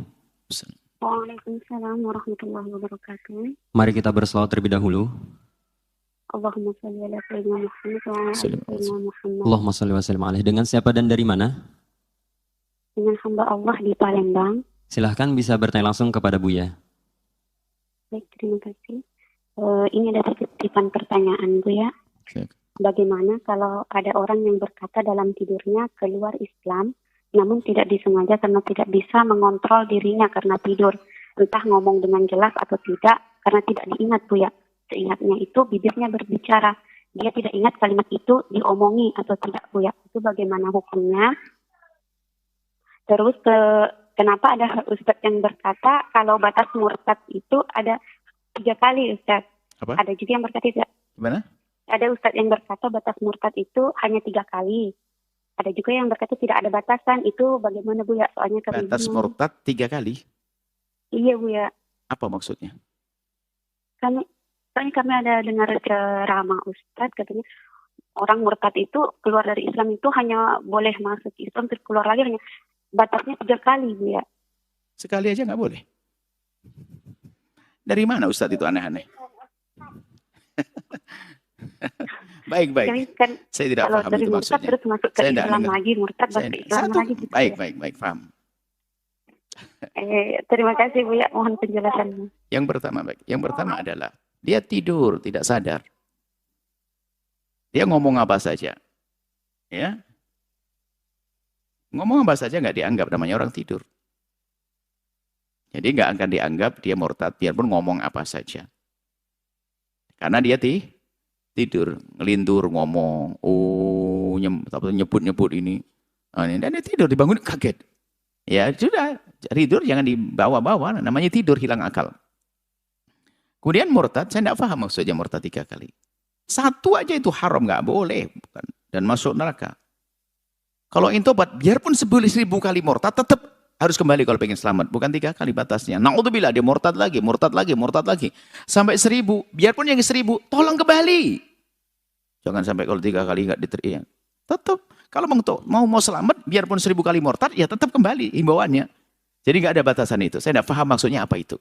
Sekali murtad tetap nggak boleh. Sekali coba-coba deh. Nggak ada begitu murtad kok coba-coba. 2 kali. Nggak ada. Biarpun 1000 kali sudah murtad, ingat, barangkali murtad pertama belum kuat imannya balik lagi. Murtad kedua belum kuat. Murtad ke 100 baru kuat betul. Kembali ya sah dong, nggak ada batasannya. Cuman kalau mati dalam keadaan murtad, bahkan jangan main-main murtad. Mati waktu murtad, na'udzubillah. Jadi nggak paham saya dari mana bahasa-bahasa itu. Ya, Allah alam bissawab. Baik, Masya Allah, syukran jazilan Buya atas jawabannya. Baik Buya, telah masuk kembali satu penelpon, mari kita sapa terlebih dahulu. Assalamualaikum. Waalaikumsalam warahmatullahi wabarakatuh. Salam. Mari kita berselawat terlebih dahulu. Allahumma sholli ala sayyidina Muhammad wa ala Salam. sayyidina Muhammad. Dengan siapa dan dari mana? Terima kasih, Bu ya. Dengan hamba Allah di daerah Pinang, Tangerang. Silahkan bisa bertanya langsung kepada Buya. Baik, terima kasih. Izin bertanya, Bu ya. Saya izin bertanya tentang pemasangan hukum gigi crown. Apa itu? Jadi ada keluarga saya giginya itu dicabut bagian depan, sehingga ketika dia tersenyum itu gigi yang bolong itu terlihat Bu ya. Kemudian ada rencana dari keluarga kami itu untuk memasangkan gigi palsu. Kemudian dokter itu memberikan pilihan gigi palsu yang ditanam, gigi palsu crown, dan gigi palsu pasang copot. Nah, kami pernah mendengar hukum kalau sesuatu yang ketika nanti meninggal wajib untuk dibalik. Apa? Nah, jadi kami Apa? kalau ada sesuatu yang dipasangkan ke dalam tubuh ketika Ya paham. Kalau meninggal harus dilepas itu ya? Iya, Bu ya. Masya Allah. Salah paham itu bahaya. Salah paham itu bahaya. Itu gambarannya di kitab fikih itu pembahasan masalah Anda itu jangan cinta-cinta banget kepada dunia. Kalau mati pasti ditinggal, diwaris oleh keluarga. Termasuk gigi emasmu itu, kalau keluarga gak ridho, harus dicabut. Bukan dicabut beneran, itu loh pembahasannya. Cuman kadang-kadang Ustadz tuh ngantuk ngomongnya ngelantur. Ini kalau Anda gigi emas, kan ada gigi, dulu tuh kan gigi emas. Karena logam yang paling bagus emas, yang tidak gampang rusak. Sah biarpun laki-laki gigi emas itu. Cuman biasanya ketawa jadi gini. Karena biar kelihatan emasnya. Jadi gigi emas boleh laki-laki sekalipun untuk gigi. Karena gigi itu adalah emas logam yang bersih. Meninggal dunia, ya kalau ahli warisnya nggak ridho karena sudah miliknya ahli maka dicabut itu gigi karena ada nilainya. Itu harta karena aslinya itu tempelan. Cuman keterlaluan amat itu ahli warisnya giginya dicabut begitu ya. Ya terus krom nggak tahu apa itu. Kalau bernilai ya dicabut. Cuma itu kalau ahli warisnya nggak ridho. Tolong pahami mana ini. Ini bukan berarti harus. Jadi kalau gigi emas harus enggak, siapa bilang harus cabut? Kok berubah kalimatnya itu? Ini hati-hati belajar ini kalau menyiksa ini mulai congkel giginya orang meninggal dunia. Enggak ada itu semuanya. Tolong difahami ya. Bahasa ulama kadang-kadang bahasa ustadz itu kita itu yang salah paham. Itu adalah jika ahli warisnya enggak ridho, hartanya ditanam sama mayit, maka dikeluarkan. Ya keterlaluan amat giginya dicopot begitu. Biasanya itu digambarkan gigi emas. Kalau krom itu tidak pakai apa, kalau harganya lebih mahal dari emas, ya dikeluarkan. Tentunya itu adalah dengan syarat tidak merendahkan mayat dan sebagainya. Jika ternyata pengambilannya sulit dan sebagainya, menjadikan terendahkan mayat, ya keterlaluan amat orang hidup ngambil gigi mau dijual, berapa sih harganya? Nah, itu hanya pembahasan masalah jangan sampai kamu hubut dunia, gitu saja. Biasanya sudah nggak dipikirin. Nah, jadi krom boleh apa? Gigi emas untuk menggantikan gigi, boleh sekarang nggak ada, lucu banget ya. Asik ya, Anda pengen yang giginya ompong itu pakai emas sebelah. Nah ini, baik seperti itu ya. Itu pembahasan masalah urusan harta dan warisan. Bukan urusan babul gigi. Bukan babul asnan, enggak. Urusan waris peninggalan.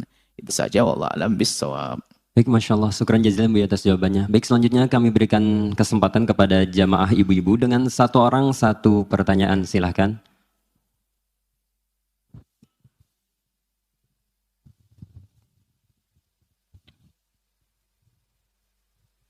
Terima kasih atas kesempatan yang diberikan. Assalamualaikum warahmatullahi wabarakatuh. Waalaikumsalam warahmatullahi wabarakatuh.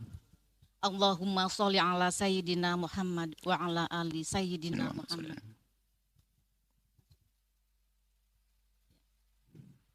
Pertanyaan nggak kedengaran ya? Kedengaran, ya langsung ayo. Dengar banget, sangat dengar. Iya, iya. Terima Kalau Anda kasih. diam enggak kedengaran. Pada beberapa tahun yang lalu ada keluarga yang minjem uang dalam kondisi memang untuk suatu keperluan. Beberapa tahun yang lalu sudah sekian lama. Kemudian ekonominya keluarga tersebut sudah bagus sehingga pihak yang menghutangkan berusaha untuk mengingatkan. Sampai 20 tahun kemudian masih belum juga tergerak, maka meminta orang terdekatnya minta kepada orang terdekatnya untuk mengingatkannya. Namun yang menghutangkan ini dituduh melakukan riya. Nah, apakah ini betul bahwa penagih ini disebut riya? Terima kasih. Insyaallah. Yang pertama adalah kalau Anda pinjam uang, hati-hati. Jika terbetik di hati Anda ketidakmauan untuk membayar, ingat langsung disempitkan rezeki Anda oleh Allah. Sebab berbentuk kekurang ajaran. Masa ditolong sama orang kok kurang ajar banget. Awas hati-hati ini, jangan sampai ada. Tapi begitu sebaliknya, kalau Anda pinjam uang, tapi saya harus membayar dan semangat membayar, maka ingat, Allah akan menolongnya. Ini harus dipahami, maka jangan sampai pinjam uang, ingin lari. Makanya termasuk Anda yang pinjam uang itu yang minta bikin matre. Perjanjian, kalau saya pinjam, menunjukkan ketulusan Anda. Kalau Anda begitu nggak mau, berarti Anda nggak ditolong oleh Allah. Saya juga begitu, kalau saya ngutang sama orang harus hitam di atas putih hari ini. Kalau Anda nggak mau. Harus saya ini, dari itu. Satu. Nih, kedua. Kedua adalah indahnya utang piutang. Kalau Anda meminjamkan uang kepada seseorang, lalu dia tidak mampu untuk membayarnya, maka wajib Anda memberi tempo. Nggak boleh memaksa. Karena niat Anda dari awal karena Allah. Maka Anda pun nggak boleh memaksa dia untuk membayarnya. Sehingga fanadhiratun wajib bagi Anda memberi tempo. Nah ini satu titik yang sangat sensitif atau gampang orang terjerumus. Yaitu ada tambahan riba itu kan gara-gara ini. Ya sudah kasih tempo tak unturin tapi nambah ya loh. Dia mah mau aja karena terjepit. Mencekik. Menari di atas kesempitan orang kan, atas luka orang. Baik jaga Allah. Kalau memang dia nggak mampu, Anda kasih tempo. Tapi ingat, yang punya duit, punya utang harus segera bayar. Jangan nunda-nunda. Allah akan sempitkan rezekinya. Dan hatinya nggak bakal tenang. Nah, kemudian bagi yang mampu, kayak tadi itu, lah kok nggak bayar, dosa dia. Bisa direndahkan. La yulwajidu yuhillu irdahu wa uqubatahu. Orang punya duit wajib. Wajib orang mampu bayar tapi nggak bayar-bayar. Bisa diangkat ke mahkamah, rendahkan dia. Biar diangkat. Tapi nggak usah kita ngambil sendiri, ribut nanti. Ajukan ke mahkamah. Kalau memang ada hitam di atas putih. Jadi kita menagih sah-sah saja. Asalkan tidak dengan kebencian lah. Menyentagih saja wajar. Nah, kemudian, karena Anda waktu meminjamkan ikhlas. Orang ikhlas itu paling nyantai kalau dibilang riak. Lah Anda itu dibilang riak saja kok gelisah, itu memang riak berarti. Dibilang riak saja kok pusing misalnya. Dibilang riak. Loh terus kenapa? Memang jadi riak cukup dibilang riak. Kadang orang dibilang riak saja sudah gelisahnya ke perang dunia. Riak ya, nagih-nagih riak. Apakah kalau Anda tidak riak dibilang riak jadi riak? Makanya tanda Anda tidak ikhlas itu di saat dibilang riak Anda gelisah. Pengennya Anda dibilang ikhlas, begitu kebalikannya, sederhana. Ya dibilang riak ya memang apa? Kenapa kok pusing? Tanya sampai ke yang bersangkutan. Dibilang riak saja kok pusing. Kenapa pusing dibilang riak? Dia menagih, nyuruh orang nagih. Dia riak. Alhamdulillah, sudah saya minjemin duit, dibilang riak. Alhamdulillah, semoga diterima amal gitu saja. Makanya ingat, tidak usah gelisah dibilang riak. Sama berbuat baik dibilang sok aja gelisah. Sok alim, itu sudah berubah, jadi nggak alim. Sok soleh, jadi nggak soleh. Anda ini berbuat karena manusia. Dibilang sok, Anda gelisah, berarti memang Anda berbuat karena manusia. Contoh, berbuat baik begini langsung selalu. Wah, sok banget nih, sok alim, sok soleh, sok. Dibilang sok saja langsung berubah, berarti memang Anda berbuat bukan karena Allah. Kalau berbuat karena Allah, ikhlas dibilang riya. Alhamdulillah. Justru orang ikhlas tuh pengen disebut riya, biar nggak kelihatan amalnya. Untuk menutupi keikhlasannya, dibilang riya, alhamdulillah dibilang riya. Nggak usah gelisah.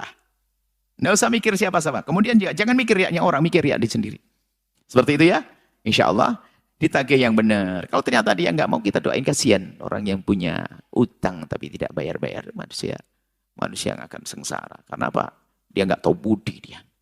Dan memang banyak orang punya utang seperti itu. Modelnya model susah bayar utang. Sampai yang punya uang itu datang ke tempatnya. Ini kan kurang ajar banget.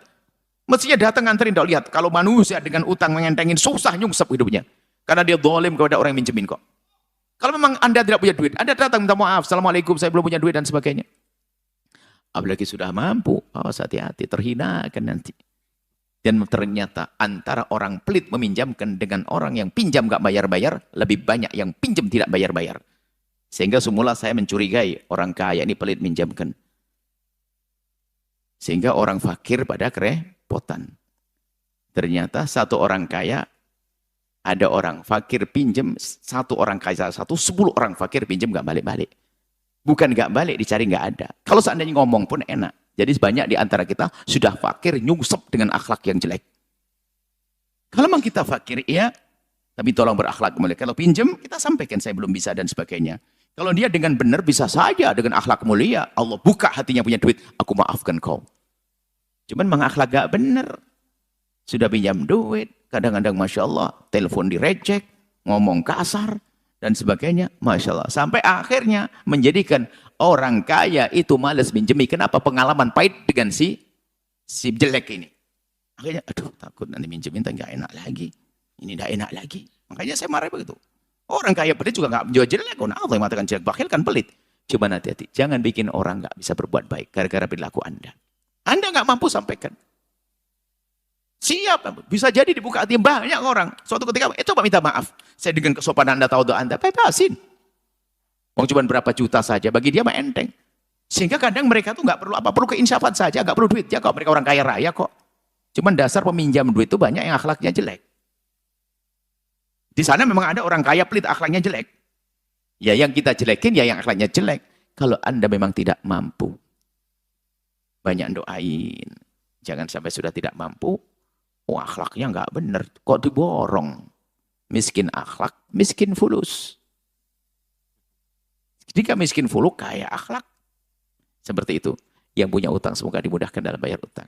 Tapi yang benar akhlaknya, yang pernah minjamin duit, hati-hati. Jangan kau jadikan itu ajang neraka. Jangan meribakan ya. Kalau orang pinjam, pinjamilah dengan cinta dan kasih sayang. Kalau nggak mampu, beri tempo. Walaupun mampu dia sulit, ya doain. Nggak usah marah-marah. Nanti berubah jadi marah, amal Anda tidak terima oleh Allah. Rugi dong minjemin, sudah duit nggak balik, pahala hilang. Wallahu a'lam bishawab. Baik, Masya Allah. Syukran jazilan Buya atas jawabannya. Baik Buya, kembali kami bacakan pertanyaan yang datangnya dari media sosial. Assalamualaikum warahmatullahi wabarakatuh Buya. Saya hamba Allah izin bertanya. Kami memiliki 4 anak dan saya sudah menceraikan istri sebanyak 3 kali. Namun kami belum mengurus surat cerai. Istri saya menikah sirih dengan seorang pria dan ternyata pria tersebut sudah memiliki istri sah dan sedang hamil. Istri saya memutuskan untuk mengakhiri hubungan dengan pria tersebut karena adanya penipuan. Istri saya ingin kembali ke suami pertama. Pertanyaannya, apa yang harus Suami pertama berarti dia kan? Iya Buya. Terus? Pertanyaannya, apa yang harus dilakukan oleh suami dalam posisi saat ini? Istri kami sekarang tinggal bersama anak-anak pertama kami. Mohon penjelasannya untuk situasi ini. Terima kasih Buya. Wassalamualaikum warahmatullahi wabarakatuh. Salam. Hidup tidak hanya dengan fikih, tapi hidup harus dengan akhlak juga. Hidup dengan etika juga, akhlak. Kalau bahasa fikih masih sederhana. Hidup dengan tarbiyah juga. Kalau bahasa fikih, kan sederhana. Istri dicerai 3, berarti tolak bain kubro. Nggak bisa kembali, kecuali istri menikah lagi. Setelah masa iddah berakhir.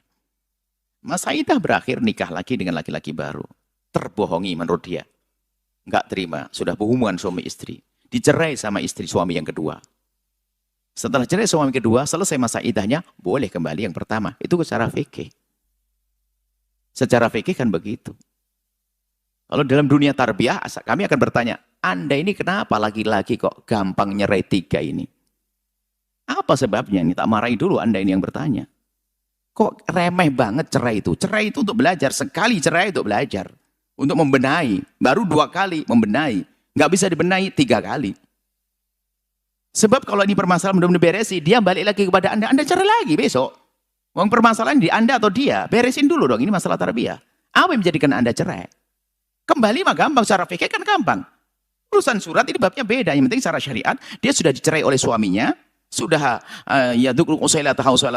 sudah hubungan suami istri dalam bahasa fikih kita.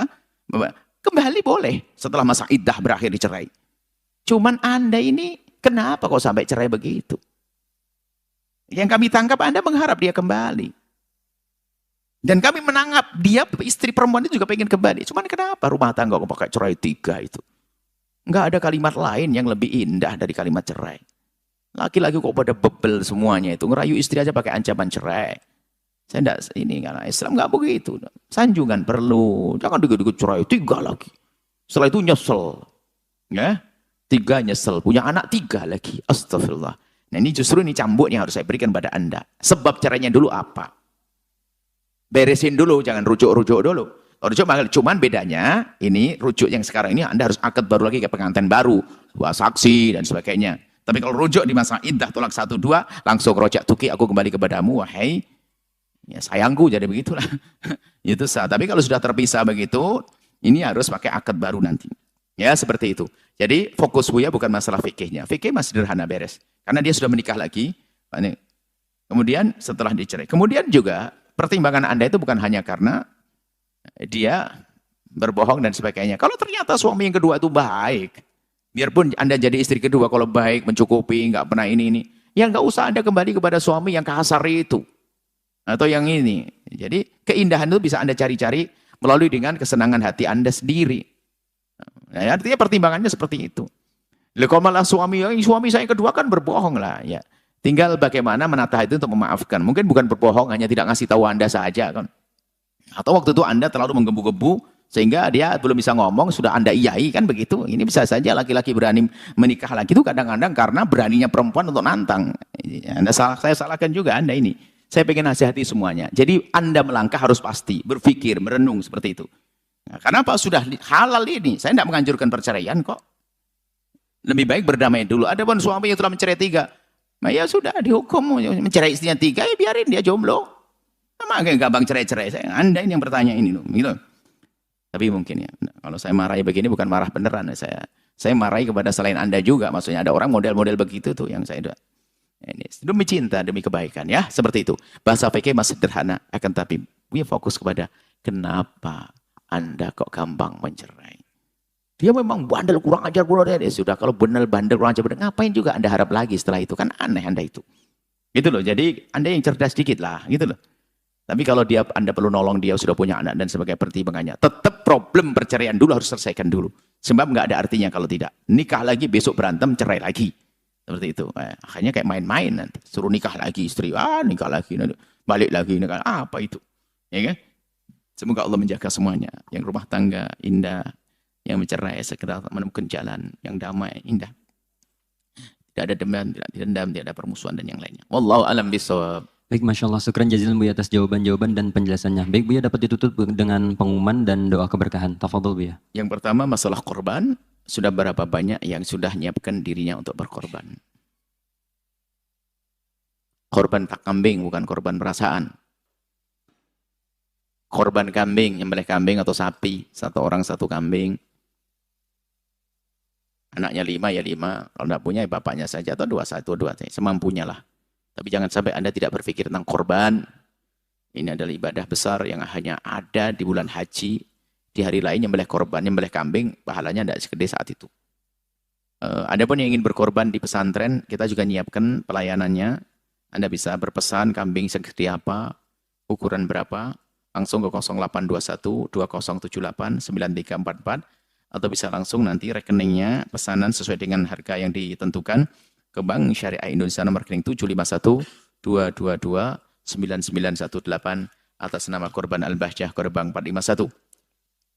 Santri baru khariji, anak-anak luar yang dekat dengan pesantren ini, yang ingin belajar, maka didaftar, dibuka pendaftaran mulai 6 Dzulqa'dah sampai 6 Dzulhijjah. Jadi 6 bulan haji sudah ditutup ya. Atau 26 Mei sampai 25 Juni. Yang ingin tahu informasi lebih dalam lagi ke nomor handphone 0821 0825 1744 1001 alamat LBD Al-Bahjah Cirebon. Kemudian program orang tua asuh. Kami gugah Anda. Program terbesar di Al-Bahjah adalah setelah mereka masuki jenjang terakhir tafakuh, setelah itu taibah. Karena mereka sudah mendekati kelas untuk menjadi ustadz dan ulama. Mereka sudah dibekali ilmu. Maka mereka akan kita manja dengan belajar. Dan itu perlu dari guru yang kita datangkan, kemudian juga fasilitas-fasilitas yang lainnya. Maka kami gugah Anda, khususnya yang nggak punya anak. Atau pengen punya anak banyak nanti di akhirat kaya raya, jadikan mereka anak Anda. Jangan fakir nanti di akhirat. Jadilah Anda orang tua asuh. Nanti ada program yang mengambil, saya mengambil 1, saya mengambil 2, saya mengambil 3. Masya Allah, yang rutin sampai selesai S1. Kalau perlu sampai S2, karena harapan Buya anak-anak di sini setelah S1 ngambil S2. Yang syariah, khususnya yang pendidikan syariahnya itu. Jadi sampai alim benar, dan mereka akan bermanfaat nanti. Anda harus dong. Ada yang mampunya sebulan 1 juta, 2 juta, 3 juta, oke. Yang penting, jangan sampai Anda fakir di akhirat nanti. Ayo menjadi orang kaya di akhirat, sisihkan. Khususnya Anda itu. Yang anaknya badung, bandel, dan sebagainya. Wah ini, jadikan mereka anak-anak Anda, berkat Anda ngurusi anak-anak hebat ini, maka anak Anda insya Allah akan menjadi baik. Baik, kemudian langsung saja yang ingin bergabung ke Bank Syariah Indonesia, nomor rekening 777-555-0052 atas nama orang tua asuh Al-Bahjah, kode bank 451, atau hubungi 0811-223-4447. Mari kita tutup dengan bismillahirrahmanirrahim. Alhamdulillah, Allahumma salli ala habibina sayyidina Muhammad wa sayyidina Muhammad. Allahumma ya Allah, pandang kami dengan kasih sayang dan cinta darimu. Berikan kepada kami segala kebaikan di dunia dan di akhirat. Ya Allah, Engkau Maha tahu tentang keadaan kami. Ya Allah, jaga hati kami. Puji syukur kepadamu ya Allah, telah Kau mudahkan kami melakukan banyak kebaikan ya Allah. Dan sungguh kami tidak akan mampu melakukan satu kebaikan pun kecuali pertolongan darimu. Maka kami mohon, kami tidak ingin amal kami sia-sia. Maka berikan kepada kami keikhlasan ya Allah. Ikhlas hanya darimu dan hanya Engkau yang tahu. Ikhlas hanya darimu dan hanya Engkau yang tahu ya Allah. Maka berikan kepada kami keikhlasan dalam segala kebaikan yang kami lakukan ya Allah. Jauhkan kami dari riya. Ya Allah, jauhkan kami dari riya. Ya Allah, jauhkan kami dari ujub. Ya Allah, jauhkan kami dari segala macam penyakit hati ya Allah. Dan kami mohon ya Allah, mudahkan kami kalau untuk melihat amal baik yang kami lakukan saat ini ya Allah. Kami ingin melihat di alam barzakh kami. Kami ingin melihat di surga nanti ya Allah. Ya Allah, ya Allah, jauhkan kami dari riya. Dan kami mohon ya Allah, ampuni keriaan kami ya Allah. Dan berikan ketulusan di hati kami. Ampuni orang tua kami dan guru-guru kami. Berikan kasih sayang-Mu kepada mereka ya Allah. Berikan kasih sayang-Mu kepada mereka ya Allah. Ya Allah, kami mohon, ya Allah, ampuni kami dan ampuni mereka semuanya. Dan kami mohon, jadikan kami hamba yang saling mencintai karenamu ya Allah. Hamba yang saling mencintai karenamu ya Allah. Hamba yang saling mencintai karenamu ya Allah. Dan kami mohon, jauhkan kami dari benci, dengki, dendam di antara kami ya Allah. Maka kami mohon, jika ada hamba-Mu yang berbuat zalim pada kami, menyakiti kami, memfitnah kami, menggunjing kami ya Allah, kami mohon ampuni mereka, jangan hukum mereka ya Allah. Kami tidak ingin ada orang masuk neraka karena berbuat salah kepada kami. Dan kami mohon, berikan kepada semua yang telah berjuang bersama kami ketulusan, keikhlasan ya Allah. Berikan kepada semua yang telah berjuang bersama kami ketulusan dan keikhlasan ya Allah. Dan kembalikan kepada mereka, keluarga mereka, anak keturunan mereka dengan segala kebaikan, baik di dunia ataupun di akhirat. Dan kirimkan kepada kami hamba-Mu yang tulus dan ikhlas ahli surga-Mu ya Allah, yang bisa berjuang bersama kami. Dan kami mohon ya Allah, jadikan kami bersama mereka. Dan kami mohon, jangan tinggalkan kami ya Allah. Jangan tinggalkan kami ya Allah. Jangan tinggalkan kami ya Allah. Kami ingin bersama mereka itu ya Allah, para ahli surga-Mu ya Allah. Dan kami mohon, yang sempit rezeki, lapangkan dengan rezeki, yang halal penuh berkah, yang sakit sembuhkan, yang punya hutang mudahkan dalam bayar hutang-hutang kami. Dan kami mohon, wujudkan keindahan dalam rumah tangga kami ya Allah. Jauhkan dari percekcokan dan perselisihan ya Allah. Rumah tangga yang indah dengan anak yang soleh-solehah, yang dibanggakan oleh kekasih-Mu Nabi Muhammad. Dan kami mohon, jauhkan kami dari riba. Dan jauhkan kami dari riba. Jauhkan kami dari riba, siapapun dari kami, entaskan kami dari riba. Jika ada di antara kami yang masih dalam kubang keidaan riba, sungguh ya Allah, pandang mereka dengan kasih sayang-Mu. Entaskan dengan dari riba, ganti dengan modal halal penuh berkah yang lebih banyak ya Allah. Engkau Maha Kuasa untuk itu semua. Bagimu sangat mudah ya Allah. Ya Allah, sangat mudah ya Allah. Dan kami mohon ya Allah, panjangkan umur kami dalam ketaatan serta sehat walafiat. Berikan pada kami semua husnul khatimah, mati dalam keadaan iman. Dan kami mohon ya Allah, jadikanlah ucapan kami di akhir hayat kami kelak, saat Engkau hendak mencabut nyawa kami. Kami ingin saat itu ya Allah, hati dan lidah kami mampu mengucapkan kalimat agung dan mulia, la ilaha illallah sayyidina Muhammad Rasulullah, la ilaha illallah sayyidina Muhammad Rasulullah, la ilaha illallah sayyidina Muhammad Rasulullah sallallahu alaihi wasallam. Rabbana atina fid dunya hasanah wa fil akhirati hasanah wa qina adzabannar. Wassallallahu ala sayyidina Muhammadin wa ala alihi wasallam. Alhamdulillahirabbil alamin. Al-Fatihah.